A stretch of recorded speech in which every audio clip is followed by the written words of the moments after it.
Bonjour, nous allons commencer l'émission d'aujourd'hui avec cet objet tout à fait inédit. Je vous souhaite la bienvenue à la chaîne Socio Réflexivité. Et aujourd'hui, avant de commencer le sujet qu'on va aborder, qu'on va traiter dans la série de vidéos d'aujourd'hui, je vais vous parler de cet objet qui fait l'actualité, le masque. Alors, j'ai commencé l'émission avec ce masque qui sort de l'ordinaire, un masque designé par une grande designer ou un grand designer.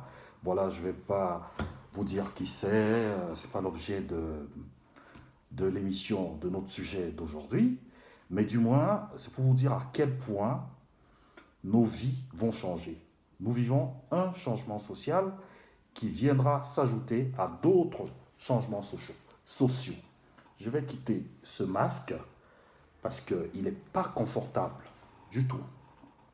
Mais nous allons devoir vivre avec partout pour nous protéger contre la contagion de l'épidémie qui traverse le monde. Euh, les changements sociaux sont des changements qui se produisent de façon externe à la société ou interne à la société. Externe à la société parce que des épidémies comme celle-ci peuvent nous amener à adopter de des nouveaux modes de fonctionnement, des modes vestimentaires comme celui-ci, d'un objet.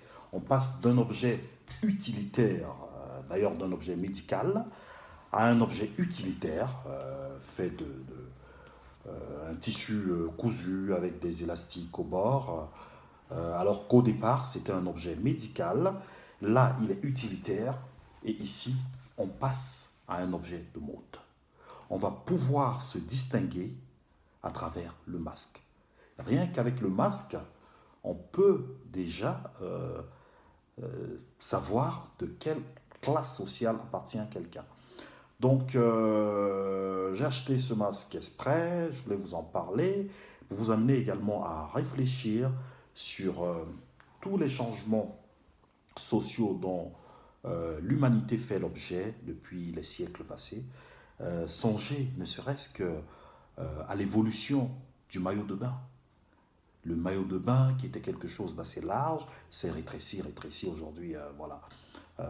Il est ce que vous connaissez aujourd'hui. Donc tout se passe ainsi dans notre société. Nous adoptons des modes de vie sans nous questionner, alors que ces modes de vie ont une histoire et une progression. Voilà, peut-être dans une autre émission, je vous parlerai de ce magasin de design, euh, du travail des salariés de ce magasin, comment ils arrivent à mettre en avant cette forme de distinction à travers le design. Voilà pour cette présentation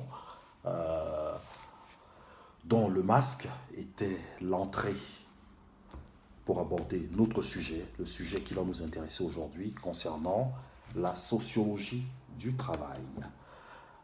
Comme d'habitude, nous allons aborder un sujet qui concerne le travail. On parlait tout à l'heure de changements sociaux. Le travail est un domaine qui va connaître beaucoup de changements au cours des années qui vont suivre. Donc aujourd'hui, je vais aborder deux grands thèmes qui sont assez longs. Le premier, c'est la dualité sociale entre le travail et l'interaction. Je vais simplifier les termes afin qu'ils soient accessibles à tous. La dualité, c'est tout simplement une opposition entre deux éléments. Voilà, une opposition entre deux éléments. On pourrait parler du feu et l'eau, voilà, de l'huile et l'eau, voilà, autant d'exemples pour vous amener à comprendre. Donc, entre le travail et l'interaction. Ce sujet tire ses origines dans la philosophie. Hein. C'est Engels, le philosophe allemand Engels, qui a exploré ce champ du social, le travail et les interactions.